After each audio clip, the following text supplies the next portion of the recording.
Hey, welcome back to the channel.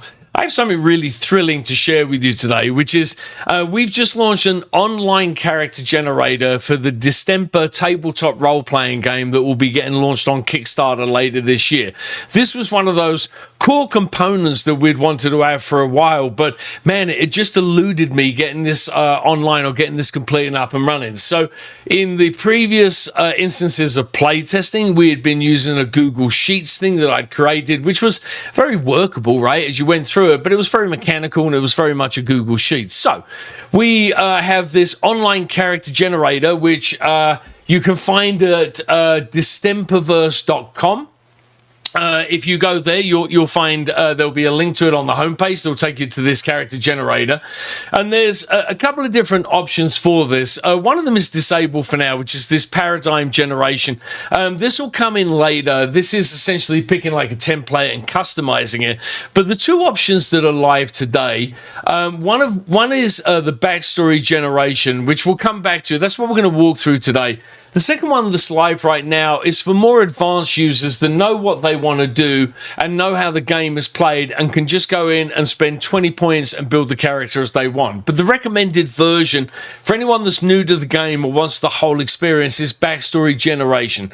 This is a life pathing system that guides you through the different elements of the character's life and allows you to take from a concept or from a nugget of an idea all the way through to completion. So as you can see on this page, there are a series of bullet points that kind of guide you through or let you know where you are in the different elements. And at the top, it says each step and gives you an idea of what's going on. So on step 0 of 9, this is the character concept. So this is where you just define your basic concept, your name, your age, height, and weight, if you have all that in mind. A sentence on 2 on who this is, a cheeky chappie that grew up on the streets of London, or a kid that had every advantage of life that grew up on the streets of Bel Air. Whatever your story is, put it there in a sentence or two. There's also an area for you to add physical descriptions, to upload photos. Then each character has 3 thematic words, which are really just for role play, to remind the player how this person acts or who they are. So you go through, you pick 3 of those. And by the way, I'm not going to go through and do all of the different steps on this. What I am going to do for this video is just kind of walk you through what we've got, and then later on I'll do a separate video and we'll come in and we'll, like go through and build a character together. So once you've done these basic steps, advanced, you go to step number really 1 of 9, where they grew up. First 15 so years of their life. This is where you really begin the life pathing. So you have 1 character development point or CDP to spend here on an attribute, reason, acumen, physicality, influence, or dexterity. You then get 2 CDP to spend on skills. What did they learn in their childhood?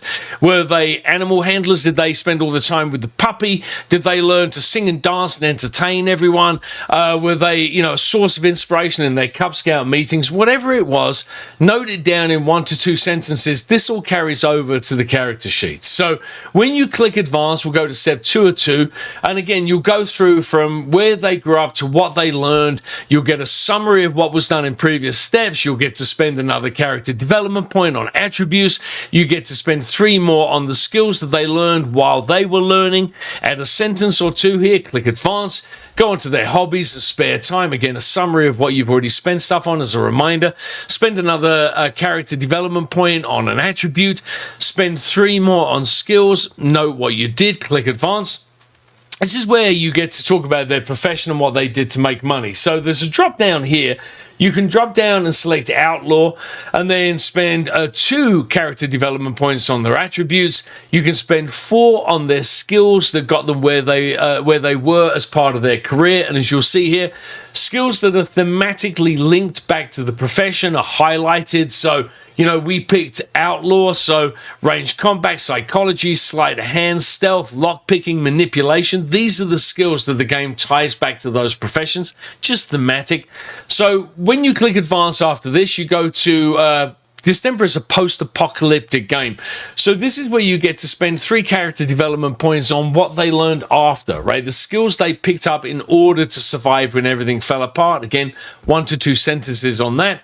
You then go to what drives them. Again, role-playing elements here. There's no mechanical penalties, as it says on this, but this just really helps you put some flavor behind this. And again, all of this is detail that you can share with your GM, with other people in your group, that you can use to build stories out of, or story arcs. So, you know, you can pick stuff, or you can just roll a 2d6 here and get it picked off a list for you. You then move on to secondary stats, where you get to see all of the different things that went to make up your character. This is based on the attributes that you picked along the way. So right now, this is all pretty vanilla. You then get to go on to what weaponry they have. So you get both a primary and a secondary weapon. You also get to pick some equipment. You get to pick an incidental item if they have one. You get to pick the rations that they have. And then on this final review, we're almost done, right? This was super quick. And again, I'll spend more time going through this and walking you through it. But in terms of generating a character pretty quickly, this wasn't bad, right? And so in this final step, you can make some changes to some of the details that you picked. You'd have to go back if you wanted to change attributes or skills, but you can, if you decide you want different weaponry, whatever it is, you can do it here. And then you're down to the end, right? So you're almost done with the character creation. The final steps are to print the character sheet. This prints it out to a PDF. Everything you picked along the way here all gets put onto here, including the picture. You would then need to remember to go to like and subscribe this video, because it really does help. And then lastly, you'd have to reach out to me so I could get you into a playtest and see if you really enjoy the game. So that is it for now. I will do a longer video, again, making characters both through the backstory generation and also through the advanced mode, just going through that really quickly to show you how that works. But if you made it this far, thank you so much for sticking with me. There will be more videos to come as we get closer to the Kickstarter launch. I'll be doing videos on background, on mechanics, on how to play the game, on lore, on all that kind of good stuff. So anything you'd like to see, make sure that you leave a comment below and let me know. And until then, thank you very much. Bye-bye.